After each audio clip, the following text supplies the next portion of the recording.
It's another great day to get better.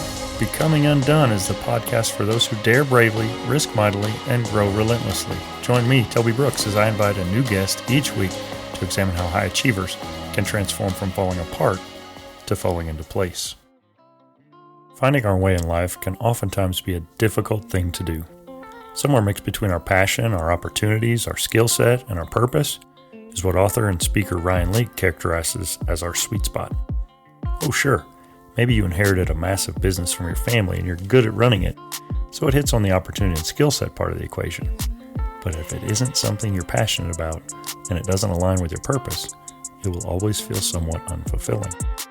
The challenge for most of us is that when considering our futures and our jobs at least, it can be so difficult to adequately know whether or not something will provide that magical alignment where what we love, what we have a chance to do, what we're good at, and the purpose we feel in our soul is ours to fulfill and can all align. Making things even harder still, some careers are particularly difficult to find your way into, with sports and the performing arts being chief among them. For Lubbock, Texas native Jonathan Fruge, singing and performing wasn't necessarily the dream early on, but it was always there. Through time and practice, it became clear that he had the passion and the skill to make it his work. But jobs in the performing arts aren't exactly plentiful in the dusty plains of West Texas. With time and trials and an ever-present love for the power of music, he managed to make a career of it and found success, resulting in opportunities to perform on stages around the globe. Then, COVID-19 hit. Perhaps no industry was as decimated by the global lockdowns as the live entertainment business, and Jonathan found himself at a crossroads. With a beautiful young family to support and flickering professional dreams and uncertainty, he did what he needed to do for a season and put those dreams on hold. And while the future still remains unwritten for the talented and hilarious tenor from Texas, one thing is certain: he was born to inspire. Hear Jonathan tell his story of overcoming fear and adversity while entertaining audiences around the world in episode 17, Sing. Well, listeners, this week we've got a wonderful guest who really marks kind of a pivot for us. We've talked to a lot of athletes. We've talked to some entrepreneurs. We've talked to people from all different walks of life. But my good friend Jonathan Fruge is joining us today, who is our first artist on the show. And he won't be the last, but certainly the first. So Jonathan, welcome. Thanks, Toby. Thanks for having me. So Jonathan, your background is distinguished, long, currently the technical director and production manager for Three Redneck Tenors. Your background, BA in musical performance. Jonathan, you've performed in Carnegie Hall, you performed Walt Disney Concert Hall, over 20 leading roles. Your career is very well established. My family just went and watched your show, and they came away just absolutely blown away. They said, "Man, we knew Jonathan could sing, but now, wow, this guy's world class." Well, I tried. Well, let's start at the beginning. From your earliest childhood memories, who and what did Jonathan want to be when he grew up? Well, to be quite frank, singer was never in the picture. I sang in church from very young. I did my first solo in church at the age of 2. And when your dad is the music minister, it's a little bit expected of you. And I was involved in music all the way through junior high and high school. But until at the end of my junior year of high school, my goal in life was actually to pursue a degree in engineering. I wanted to design roller coasters. That's one of my biggest and most that's one of my life's pursuits. I'm super passionate about it. But there's a thing called math class that you have to pass to become an engineer. And I couldn't manage to get through Algebra 2, much less the calculus and trigonometry that comes into play when you have to, and the physics that you have to know to be able to do all that. And I sat down actually with our pastor, Adam Pardue, and Adam reminded me that not only was I capable of singing, but that every other door, every other pathway away from music had seemingly been shut. And so, from the very beginning, it was always a thing where I didn't want to do it, but God knew that music was going to happen. And I think even my family and my friends knew that music was going to happen. It was just waiting for me to catch up to what they already knew. Yeah. Several times during interviews, we've kind of come across this theme about how our career pursuits really involve tension, and tension involves a push and a pull. Mm-hmm. And so at the time, did you feel like you were pulled towards music or you were pushed toward it? I really felt pulled toward music. I spent an entire 3 years of high school pushing away. I spent a lot of time trying to break away from that identity. And I know a lot of times for artists, the tension actually comes when you have to decide things like whether you want to be a performer or an educator, or whether you want to sing opera or music theater. For me, it was be a singer, don't be a singer. And the biggest reason for that was, and no offense to my father, he's a great man, but I didn't want to be Alan Fruge part 2. Right. So the tension for me was always, I was trying to back away, and it was constantly pulling. Yeah. So you mentioned early on maybe a career as an engineer, and that didn't really flesh out.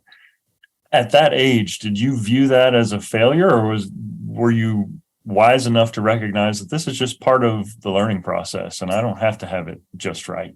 No, and to be honest, Toby, there are things that are hobbies for me. Roller coasters, and I know that this is a crazy concept. Roller coasters are not a hobby for me. They are. It's kind of like when you had the cars. It is such a integral part of who Jonathan Fruge is. A lot of people don't know that about me, but I literally have a roller coaster app minimized on my computer right now as I'm talking to you. So it is truthfully an addiction almost. Yeah. I totally understand what Jonathan is saying here, and he knows me well enough to know that I've had my own issues with a passion and a pursuit that not everyone can understand. For me, it was what has and continues to be the biggest financial mistake and most public failure of my life. A wild 2005 Mustang project car that I completely mishandled and ultimately gave up on and sold after 8 painful years of mistakes. For Jonathan, the passion was and continues to be roller coasters. No judgment here, Jonathan. But God can be a lot of things, and in this case, he's a bit ironic. Jonathan had his sights set on the literal ups and downs of being an engineer that designed thrill rides. But what lay ahead was instead the figurative ups and downs of a career in the performing arts. And so when I realized that roller coasters, that part of designing roller coasters was not going to be something that I could pursue and something that I could do at Texas Tech, because Texas Tech was one of those places that I knew from 9th grade that Tech was the it school, but realizing that my math scores versus what Tech needed for an engineering degree were just totally opposite. So it was a big letdown. I spent probably a good portion of my senior year in this sort of limbo, and my dad and Adam would even tell you that I auditioned at the very last audition for the School of Music. I went to the very last theory placement exam. Like, I waited so long to do music because it was just like I felt not, I don't even know what the word is, not passionate about music yet. And I'll clarify that later. But yeah, it was a big letdown.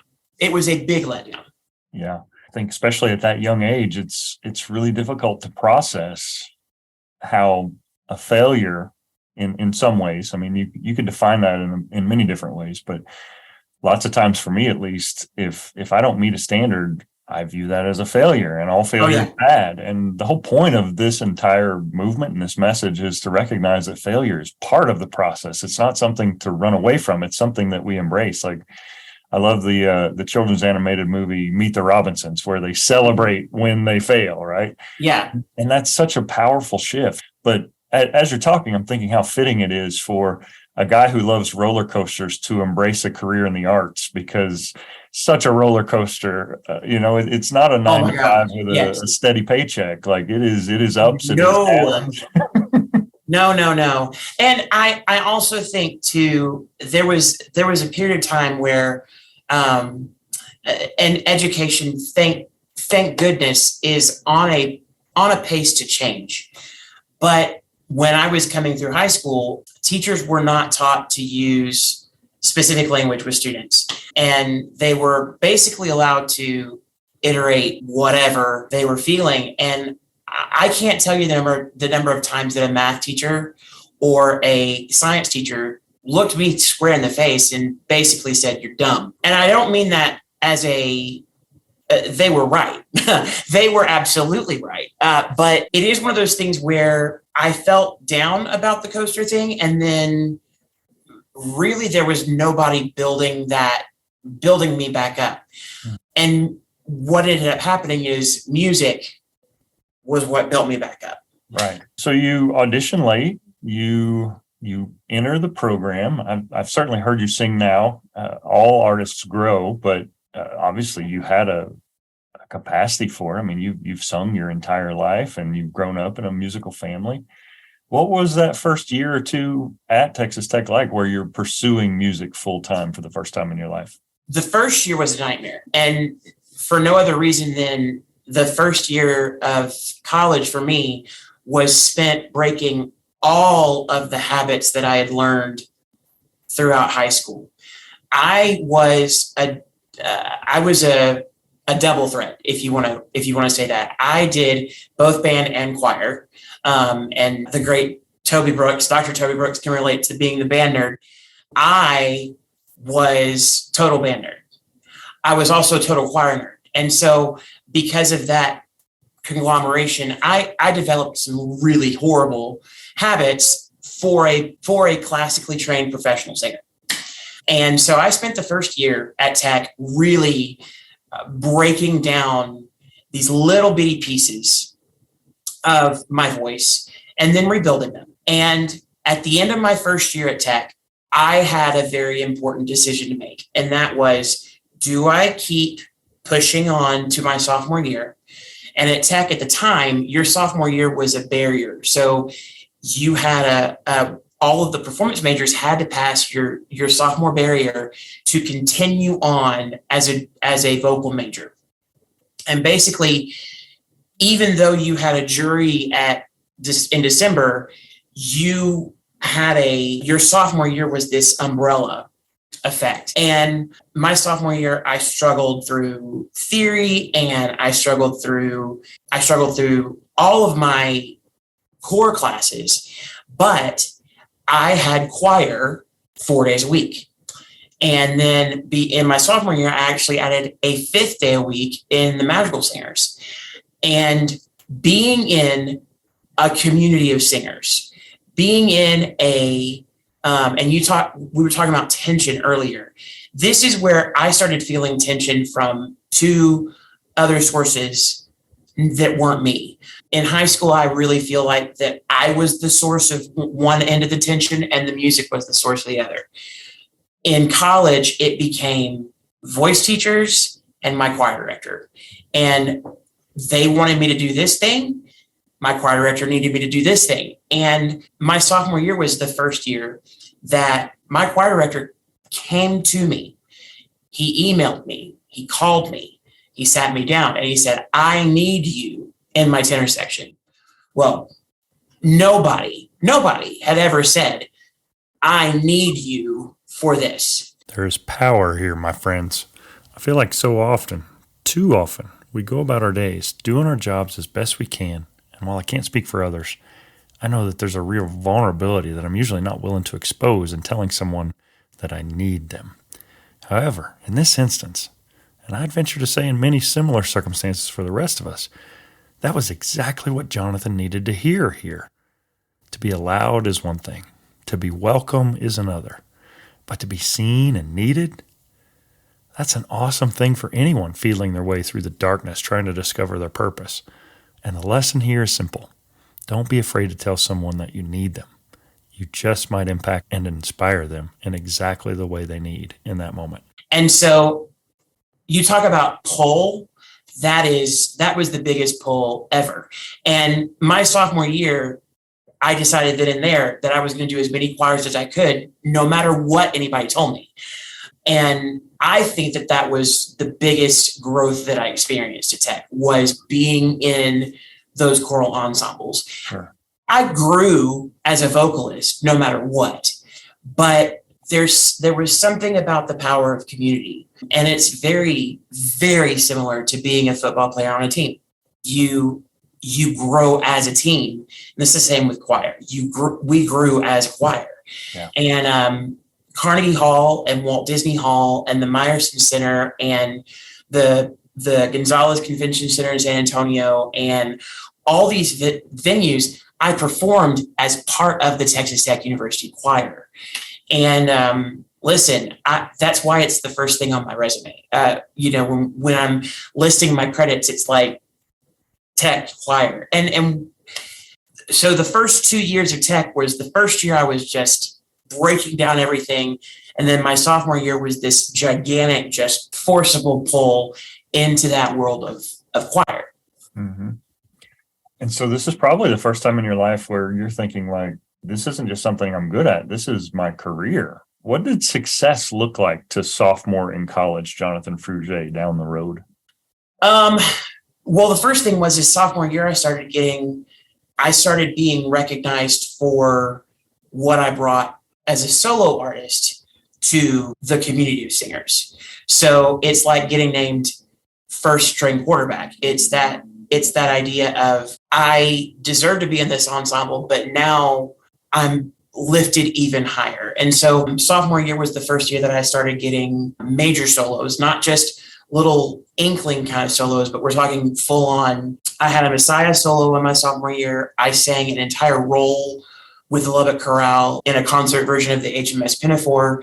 So as a sophomore, I did that over 20 other tenors that were also studying at the same time. And again, all of that was just a pull. I mean, whatever it was this giant force that was just leading me right into the choral world. Mm-hmm. And also in my sophomore year, I finally had and I won't call it a change of faith, because that's not it at all. But I did leave Highland for 6 years between my sophomore year and the end of my graduate school year. And I went and joined Westminster Presbyterian. That time taught me my faith all over again. The Highland that Jonathan is referring to here is Highland Baptist Church in Lubbock, Texas, where we both now attend. Sometimes we need a change of scenery or to be surrounded by new personalities in order to grow. And that's what moving to a new church had done for Jonathan. With a new professional goal in sight and a growing faith, he continued down his path. But it wouldn't be without its obstacles. And so that started in my sophomore year as well. I had a lot of stuff happen sophomore year. Yeah. Well, certainly that experience of performing in places like Carnegie Hall and being exposed to what a life in the arts could actually offer you. What were your wildest dreams at that point? Where did you allow yourself to take this to a logical conclusion? My goal was always just to be the best choir member I could be. And I know that sounds like a church answer, but because of the constant fighting between the two departments, the choral department and the vocal department, I was not allowed to dream outside this big box. And so I would get a solo in choir and my voice teacher would say, hey, maybe you can go into singing oratorio for a living, or maybe you can go into singing operetta for a living. And it was a constant like, well, maybe this, maybe this, maybe this. But in my wildest dreams, I just envisioned standing on whatever the stage would be. Walt Disney Hall, for example, under that incredible organ, singing to 1,000 people as a Texas Tech choir, that was dream come true for me. I mean, I felt so much pride. We were representing Texas Tech on a national and a global stage. And we were, and if I do say so myself, we were incredible. I mean, it was one of the best concerts I've ever been. That particular year was one of the best concerts I've ever been a part of. Yeah. And so as far as dreaming, I didn't really do that until I think I was a senior.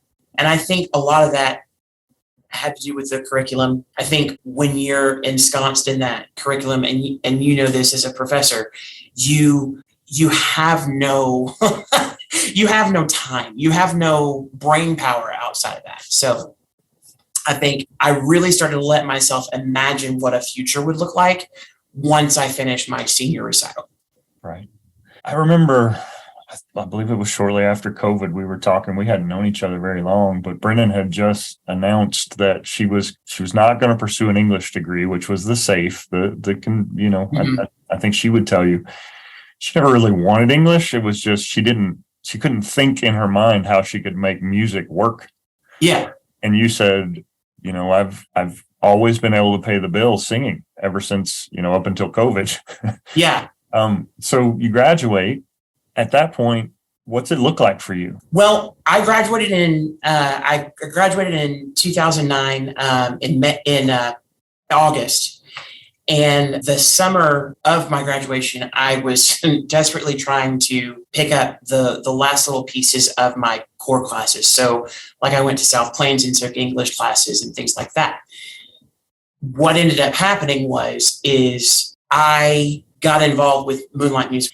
And for the first time this is a policy that has since changed, thank goodness. But while I was in school, if you got cast in a show, you had to have your voice teacher sign off on the role. If your voice teacher didn't want you to do the role, it didn't matter how good your audition was, you weren't doing the show. Wow. So I didn't do a show at Tech until I had finished. My first show at Tech was the same semester as my senior recital. Mm-hmm. And they actually were about 2 weeks apart, give or take a few days. And so 2009 was a really important year for me because for the first time, I was auditioning for shows and not asking permission from anybody to do that. And what that did for me is it actually put put a little bit more power in my corner of control over my own voice. I started exploring genres and roles that I would never have even thought of as an undergrad. And during that summer, Gerald Dolter came to me and said, "Hey, I know you just finished your undergrad, but you are developing so quickly as an actor and as a stage performer. I think that we can further develop this in your master's degree." And I had thought, I had been like, okay, I might go for a master's degree. What the heck? It's only 2 more years. But when I decided firmly to go for it, I also decided that I did not want to go back to the same voice studio. And that ended up being a little bit of a mistake. For those perhaps unaware, the Moonlight that Jonathan is referring to here is Moonlight Musicals. Originally founded in 2005, it's now a critical piece of the art scene here in Lubbock. A charming but expansive outdoor amphitheater today serves as the venue for several high-quality musical theater productions each season under those beautiful star-filled skies of West Texas. The Dr. Dolter here, who Jonathan is referring to, is Dr. Gerald Dolter, faculty member in the Texas Tech School of Music and founder of Moonlight Musicals. While on the surface, Jonathan's decision to change studios from undergrad to his master's program seemed perfectly natural for a young vocalist looking to maximize the impact of the coaches and teachers in his life. The political fallout of that decision was not something he'd considered. And unfair as it was, it would come back to haunt him later on. Right. And that was one of the, when you emailed me about becoming undone, that was the first. This is leading to the first really undone moment of my entire musical career. Yeah. So in this particular season, like you said, you had encountered some resistance, but it pretty much been all uphill. It was very much it was, especially toward the end of the undergrad, it was smooth sailing as far as singing was concerned. Before we head off in that direction, I think it's really important to kind of zero in. Like, you had some people in positions of authority in high school who really spoke down to you. And that even today, I mean, I can hear the voices of doubters. But then you also had people speaking into you, and your choir director, Dr. Dolter. Tell me about the importance of those moments where someone you respected took the time, even if it was just a moment, to tell you, Jonathan, you belong. We want you here. We need you. You are important to what we're doing. They are what continues to carry me through my career at this moment. And you mentioned it perfectly about the way that Brennan felt going into school with, I don't know how I'm going to make music work.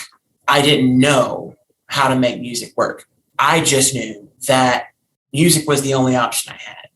But I had some very important people. My assistant band director in high school was this really short woman named Khalees McKelvin. And Khalees is now a superintendent in Dallas. But her mantra for me was, if you don't, you won't. She pushed me to audition for Les Miserables at Coronado High School. And I ended up being the first high schooler to sing that role of Jean Valjean off Broadway, the first high schooler to do it. That being said, I attributed all of that to Khalees. After the show, I remember something very important happened. She pulled me aside one day and we were talking about it, and I was thanking her. I was saying, thank you, thank you, thank you, thank you. And she said, why are you thanking me? And I said, because you pushed me to audition. And she said, but you were the one who did the performances. You learned the role. You sang the role. You acted the role. And that single bit of the reminder of be thankful, but don't forget that you put in the work, And I think that was one of the reasons that the compliments, the comments, the I need yous, the I want yous, those were so important in college because they were followed by examples of them saying, you have done so much work to get to this point. Yeah. You are doing such great work. You lead the tenor section. You memorize your music faster than anybody else. You are always on time for rehearsal. You never are sick. You're always at the, there were these, even with the negative voices, there were those positive reinforcements, but it was positive reinforcements of things that I was doing, but that people remind you of. Yeah. And I don't know if it makes sense in this context, but that's one of the things that I feel like God does in the biblical sense. God reminds us of the things we do well, and yes, he rebukes us for the things we don't do well. Yeah. But in Paul's letters in the New Testament, they are always, let me tell you what you're doing well. Let me remind you of the fact you're doing something right. Yeah. And that was those moments with my teachers were invaluable. Yeah. And Gerald Dolter, to this day, I have things that he told me and that he reminded me of in my graduate degree that I utilize in every performance I give. And so to say that they're important is almost an understatement. Yeah. It has solidified my career. Yeah. For sure. I love that. If you don't, you won't. Another thing comes to mind. Sometimes I refer to it as the 4-inch gap between your brain and your mouth. Uh-huh. We can think a thought of encouragement, but if it doesn't make its way to our lips, we've really robbed that person of the benefit of knowing how much they mean to us, how much we appreciate what they do, how much we believe in them. Yeah. And that's such a tragedy to me that I actually conjured the thought, but I'm the only one that knows about it. Yeah. If I don't tell you how much I appreciate you, it only lives in my consciousness. And that to me, that could be the difference between someone viewing them, not just viewing the situation as failure, but viewing themselves as failure. Right. Versus wow, maybe I'm onto something here. Maybe I do have a future here. Mhm. And that voice is just enough to keep me going in that tough day. Yeah. Brother, I'm a goosebumpy emotional wreck as we're talking here. Like some of the things you're saying just send chills down my spine to think about how important those words of encouragement are, especially appropriately timed. Yeah. So going back to our roller coaster analogy, like it's click, click, click, click, like you're climbing, and you're getting ready for the first big drop, right? From the sounds of it. Maybe some political fallout or other things you didn't envision from essentially picking a different coach. Yeah. So I decided to go with Jerry for my master's degree, and the School of Music has always been a political mess. But at the time, there was a very big rift between Jerry and pretty much all the other voice faculty. And I picked Jerry and started my master's degree. And Toby, it was wonderful. I was finally in that place where music was the only thing I was doing. You know, that's the best thing about a master's degree is that you don't have the math, science, the English, all that crud clogging up what you want to be doing. And so I was soaring through my music classes. I was acing all of my projects. I was doing great work with Mr. Dolter. I had a wonderful experience going through my first year. I was in shows and things were going great. Second year, in your master's degree, you do not present multiple recitals. You have one recital, and it is your master's thesis recital. And so you and I will get to know each other more as the years come in, but I am a very dramatic person.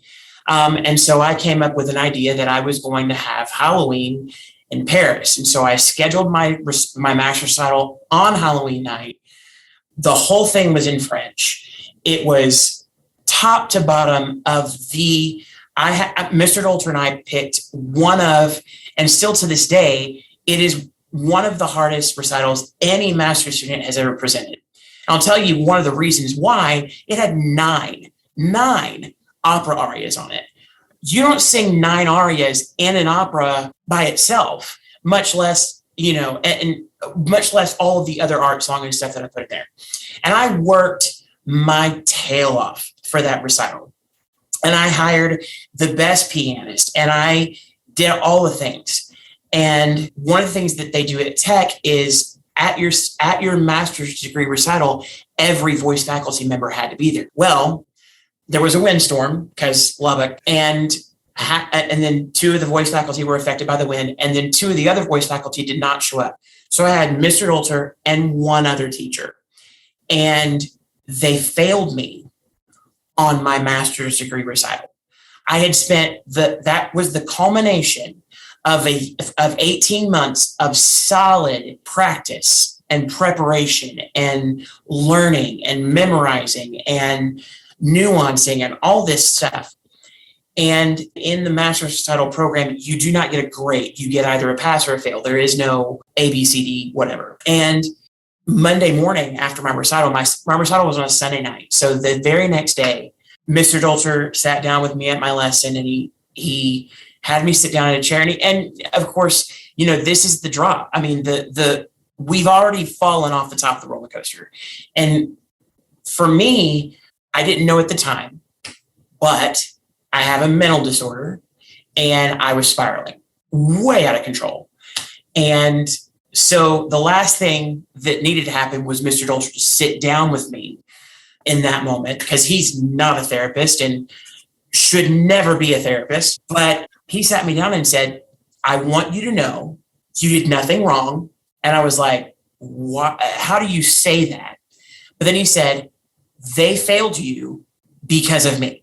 Well, that just sent sparks flying. And he said, I want you to know we're going to fix this. We're going to give another recital next fall. So he said, we're going to add another semester to your master's degree. And he said, we're going to completely scratch your old recital and we're going to do exactly what they want you to do. And he literally sent an email to every voice faculty and said, what would you like to hear Jonathan sing? And they sent a list and I got 14 songs, 14 brand new songs that I had 6 months less to learn and perfect. And off we went. And I spent the better part of 3 weeks in this terribly depressed place. It was the first real detractor from the career. And the last time I felt that was when COVID hit. Yeah. That was the next time I felt that badly about my singing career. And for me, and most of it is because I think mental disorder speaking here, when I failed at that recital, I failed at singing, I failed at music, I failed at life, I failed my parents, I failed my soon-to-be wife, Susie, I failed, it was just the entire umbrella just ruptured. And it was every bit of, negativity coming through for that. What did you tell yourself to keep going? I didn't. I did not. My mom and my sister and Susie actually forced me into a doctor's office and forced me to talk to a doctor. And then they forced me to talk to them. And I said, I'm ready to hang it up. And they're like, why? I said, because there's no point. I failed the master's title. That's it. That means that I'm not good enough. And they said, you failed the master's title because somebody had a stick up there. You know what? It wasn't your fault. And again, with the reminders of the things that I did right.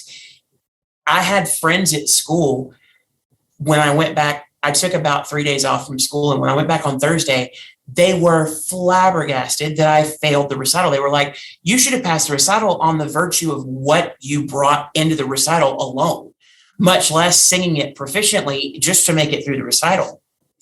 And so I didn't do any of that. My wife, my mom, my sister, my friends at school, my other teachers, they all really surrounded me and carried me through that extremely dark time for me, really the first one.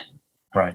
Yeah. And for me, that's the scariest thing is when you're going through this for the first time, you can't see the finish line. Like you don't know when this cloud is going to drop and when you'll see the sunshine again, or if it ever will. Yeah. And it's so lonely and so hard to communicate in that time. Only through retrospection are we able to really realize that the work that does to us, on us, for us. Well, and there's some musicians that when they're in their master's degree or even in the end of their bachelor's degree, they have this goal. They're like, I'm going to Broadway, or I'm going to the Chicago Lyric Opera, or whatever the case may be. I didn't have any of that. All I wanted to do was perform. I didn't care how, I didn't care why, I didn't care where. It was just to be a performer. And when I failed the recital, they told me, you're not a good performer. Yeah. That was what I heard. Mm-hmm. And so to have those people that really came alongside and just scooped me up. There was some harsh words. My dad was one of the biggest proponents of stop feeling sorry for yourself, because my dad went through the exact same thing. He failed his final examinations at seminary because his teacher got jealous of him. And so we had that common ground. And my mom, who actually yesterday was the 2-year anniversary of her death, my mom was such a huge proponent. She was like, baby, you have to finish this degree. You cannot quit. You have started it. You have to finish it. And I remember that there were the times that I would go just sit in her living room, because I didn't live with them, and just sit there. And mom would stroke my hair or pat my back or whatever. And it was that continuous encouragement from her that really carried me through that season. So where do you go after that experience as an artist? Well, everybody picked me up by my bootstraps. I really will say, I didn't do any of this myself. They got me back up on my feet and I went back to work. And it was that there was a moment where I was very sullen and really miserable doing the work. And all of a sudden it turned back into joy. And then it turned into, and I hate using this, but I think there is an element of vengeance. I wanted that. I wanted the right to walk out of the room that I was going to do that recital in and say, now don't you feel really, really bad? Or don't you feel maybe a little wrong, you know? And so I pushed. Jerry scheduled my recital and my oral examinations to back to back. They were a week apart. And we scheduled my recital. He was so angry that he promised me that this recital was going to be the end all be all of faculty recital. And so he invited nobody but the faculty. He paid for my accompanist. He got the best graduate accompanist that he could. And I walked in that room and I sang my heart out. And when I left the room, he stood up and said, I want you to know that you made him pay for 4 more months of grad school. I want you to know that he has not cursed you. He has not said a negative word about you. But I also want you to know that I will never forgive the 5 of you for doing this to him. And then he walked out. And of course, not only did I pass it, but they gave me the highest credentials that I could have gotten. Friends, this is the kind of educator and mentor that I aspire to be. Someone who not only speaks life into those that I serve, but who also vehemently defends and champions those people in the face of adversity. Jonathan's teacher and mentor didn't shield him from the pain or the consequences of failure and rejection, but he walked with him through those months of uncertainty and that new work on the path to redemption. You can hear it in Jonathan's voice. It was a lesson he'd never forget. Now it's kind of like the first real kind of climb up the first hill. So I'm back on the mountaintop. Moonlight Musicals is going great. I go the next week into my orals, pass those with really flying colors, and I don't know how, to be honest. And I proposed to Susie the very next day, and we got engaged. And so, yay, things are great. And things got even better. Adam returned to Highland in March of the next year. Things were just really, really good. And then I got the audition with the Redneck Tenors. And again, things kind of coasted for a long time, for a really long time. I graduated my master's degree in December of 11 and COVID hit in March of 20. And everything was kind of coasting along pretty okay. So tell me about the tenor. So you've performed in Branson, you've performed all over. I've performed in 12 or 13 different countries. I've performed in every state except for South Dakota. I've done shows for, we were on the Tonight Show with Jimmy Fallon at the beginning of 2020. We've done TV appearances, we've done news appearances, we've done all this stuff. Yeah, it's been a crazy experience. And I'm actually, we talked about it before the podcast. I am speaking to you from Georgia, where I'm doing a show tonight. So COVID hits, and every artist, every athlete, this definition of essential personnel kind of hits those industries harder than most. Mm-hmm. Because as essential as the arts are, in the midst of a pandemic, theaters are closed. That's right. Everything shuts down. And along with that, paychecks stop. And so talk to me about that season, 2020. 2020 was the hardest year. 2020 as a whole was, I won't say it's the worst year of my life because there's no room for best or worst. It's just, it was the hardest year that I've ever experienced. We got furloughed for COVID in March of 2020. When We got furloughed. Susie and I had just re-signed our lease on our apartment in Prosper, Texas. We had another baby on the way. We had a 4-year-old or a 3-year-old that was turning 4 at home, or just turned 4 at home. My wife got furloughed from her job. I got furloughed from mine.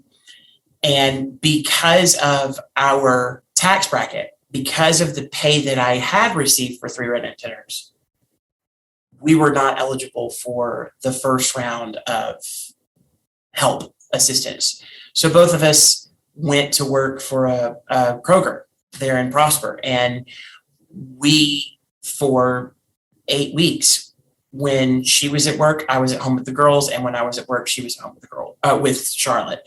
And we switched.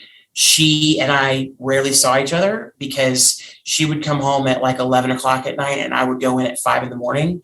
So we didn't have time for each other.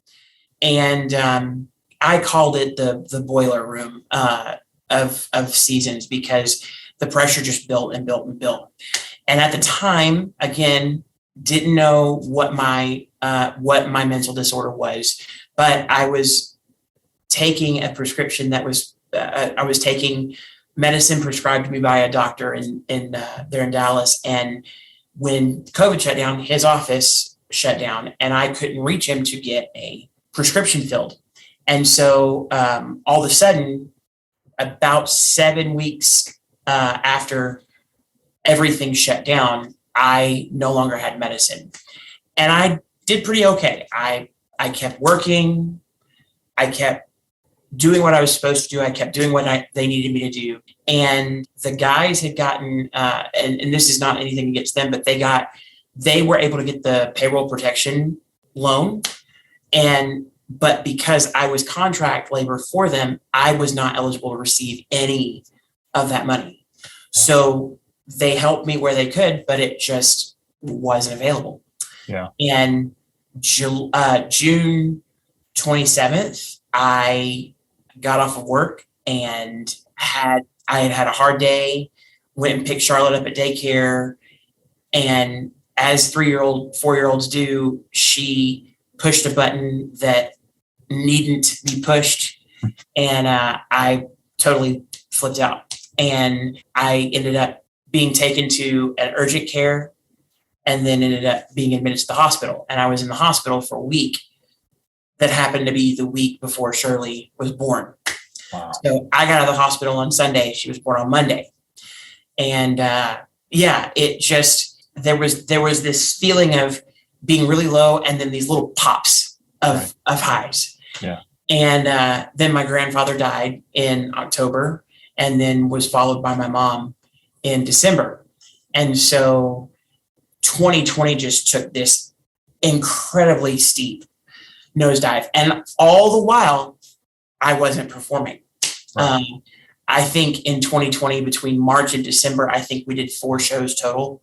Mm-hmm. And I was used to doing between 40 and 60 total. Yeah.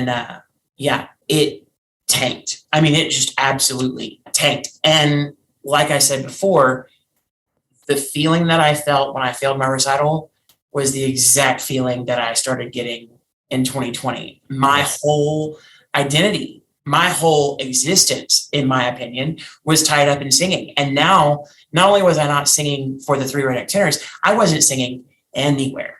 Right. And it was just like, what was it all for? I have $100,000 tied up at Texas Tech University. What did it all mean? And so that was 2020 was COVID was a very dark time. And it was for everybody. Yeah. But. Well, certainly stress is cumulative. So you've got financial stress heaped on family stress, it's all piled on. Yeah. But then what really resonates with me is you're a world-class performer. Your passport's full of stamps as an artist, and now you're working at Kroger. Yeah. Like the humility and just you're doing what you have to do because you're a provider and you recognize your role as the head of this household. I'm going to do whatever has to be done. But talk me through mentally what it meant to go from a stage performing to thousands to stocking shelves or whatever it was you did specifically at a grocery store? Yeah. It was one of the most humbling experiences I've ever had, because I kept, when COVID hit, everybody was trying to get, or people that needed the hourly work were trying to get jobs, but they didn't know what the pandemic was going to do. And so the hourly jobs were only paying, $10 an hour. And that reality of seeing a paycheck and going, it's the mentality of, so I'm only worth $10 an hour. Right. That's where I got stuck. And I really did. I think there is tension, and there's always been tension in my career, but this was the one part of my career where nothing and nobody could lift up. It was just stuck. Yeah. And nobody could. There was nothing anyone could do. Yeah. It was a very big, 2020 was also the first time I had a real crisis of faith, because I got to a point where I was going, okay, so you led me down this road. You put me in these places. You let me sing. You let me represent you on a global stage, being the only Christian in the show that I perform in, doing all this stuff, representing Highland Baptist Church and the people of my parents and everything. You let me do all of that just to take it away. And it really, Adam preached on Job one of the Sundays that we had moved right after we moved back. And I was just, shaking my head going, okay, I guess it happens even to the best of us. And so I will say that because of my job at Kroger, I got better at my job with the 3 redneck tenors, because of the constant, the 8-hour days of, and I worked in the online ordering department. So because of the constant days of chasing down lists of items for people, I became a better list maker for the 3 redneck tenors. I learned how to navigate through some of the more complicated computer systems and things like that I would not have done had I not worked at Kroger. And so that was the sunshine. Yeah. And I ended up, when we moved back to Lubbock, I ended up going back to United as well, in the bakery. And now I am the assistant bakery manager. So I'm not only touring with the 3 redneck tenors, and that's great, but I also have a job at home. I have people that need me at home, and people that tell me, like we've talked about all morning, is I have people that tell me, we need you. Yeah. And that's important. Right. Absolutely. How would you say these experiences have shaped you? Like, none of us would probably say that the way my story is unfolded is exactly how I would have scripted it. Lots of times stuff happens that we never would have wished, but it did. And it shapes us and it changes us. How would you say you're different as a result of what you've been through? And how do you think your journey shaped you the most? The biggest change in my life is my consciousness of the hand of God in it. I think so much of the time, and unfortunately, we have to lose everything before we start to recognize that. And I don't think that I'm not going to say that I didn't cause the pandemic, but way back when, God knew that I was going to need the pandemic to turn our family back to him.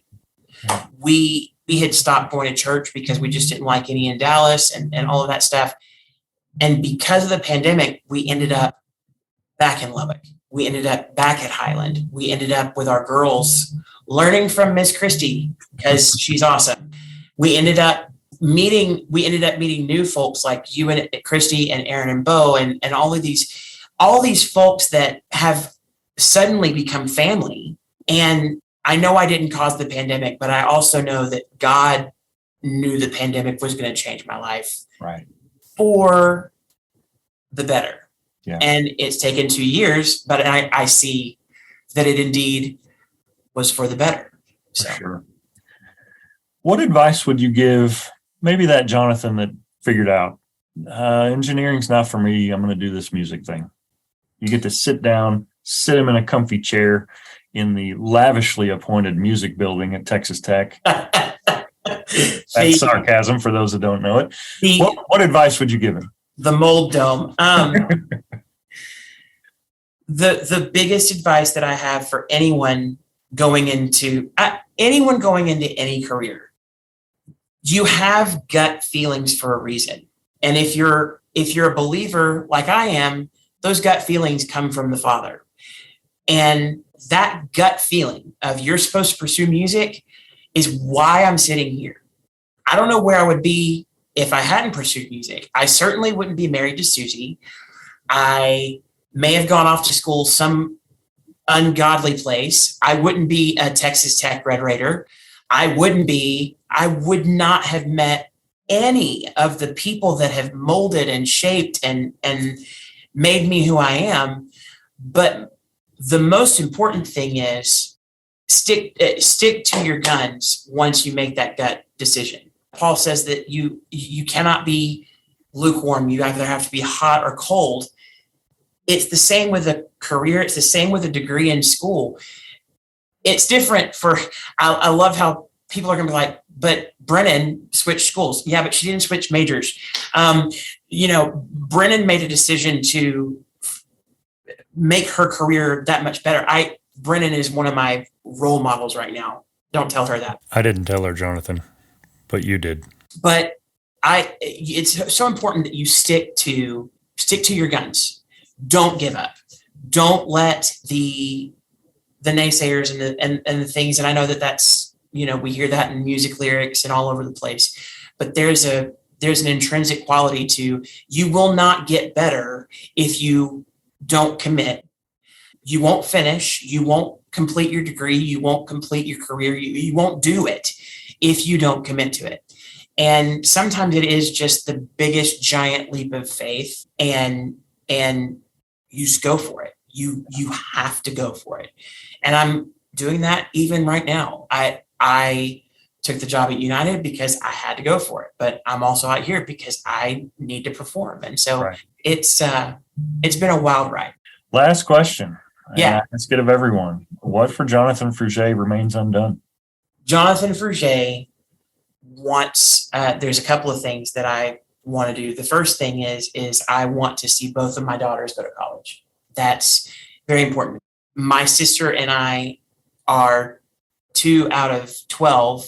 And for a very long time, we were the only 2 that were even in college, much less finished college. And so I really want to raise my girls with a yearning for that next level of education. And then taking a step back from college, I want both my girls to become followers of Christ. And that's my next undone. Neither one of my girls has made their profession of faith. Charlotte is 6 and she's asking questions. And I want to be the person that tells her. I love Adam. I love Christy. I love Aaron. I don't want any of them to tell her. I want to tell her. I want to share that important part of my life with her. And I want, we had a baptism at church, Sunday, of a young girl. And it was one of the most precious moments I've ever seen in my life. It was absolutely incredible. And I want that. I want that for my kids. So those are my undones. All right. Well, I said last, this is kind of the last half question. How could listeners connect with you if they want to view your work and get involved with what you're doing? What are I'm on Facebook. I have both a personal page and a performer page. It's Jonathan Fruge. The performer page is Jonathan Fruge, tenor. And then you can check our show out on 3rednecktenors.com. And we've also got a Facebook page, and we keep pretty active there. So check us out. The shows are right. Mobile homeschooled, the yes. whole bit. Yeah. Absolutely. A fun time if you get a chance. Well, Jonathan, can't thank you enough. Really appreciate your willingness to be on the show. Just love having you in our family's life. You and your family are so precious, and you're welcome anytime, brother. Thanks, Toby. See you soon. You as well. In the weeks that followed this interview, Jonathan made the difficult decision to step away from his music career, at least for the time being, and he's left his role with the Three Redneck Tenors. In a Facebook post in early January, he announced his decision. After nearly 10 years, thousands of performances, and miles traveled, I bid adieu to Billy Bob and closed my chapter with the Three Redneck Tenors. My final performance was on December 23rd in Gillette, Wyoming. Such a decision is hard, and when you've spent your whole career in pursuit of a dream, such a move can feel like, well, failure. There was a time in my life where I thought that unless my business card had a Division I school or an NFL team's logo on it, that I was a failure. But the call of family and fatherhood finally won out over my ambitions. I was on the road working a football game when my daughter took her first steps, and the moment was painful. I couldn't help but wonder how many firsts was I going to miss if I kept doing what I was doing. I couldn't be the husband or the dad that I wanted to be. So I made a decision, and I changed my path. I don't know what the future holds for Jonathan Fruge, the performer, and he might not yet either. But I do know this. While the world can be a cold, dark, and lonely place, it's better when Jonathan Fruge's voice and his wit and his smile are there to inspire us. Keep singing, my friend.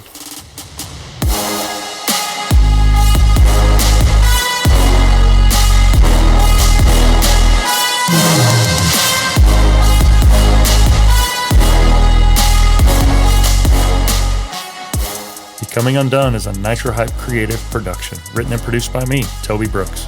If you or someone you know has a story of resilience and victory to share for Becoming Undone, contact me at undonepodcast.com. Follow the show on Facebook, Instagram, and LinkedIn at Becoming Undone Pod, and follow me at The Toby J. Brooks.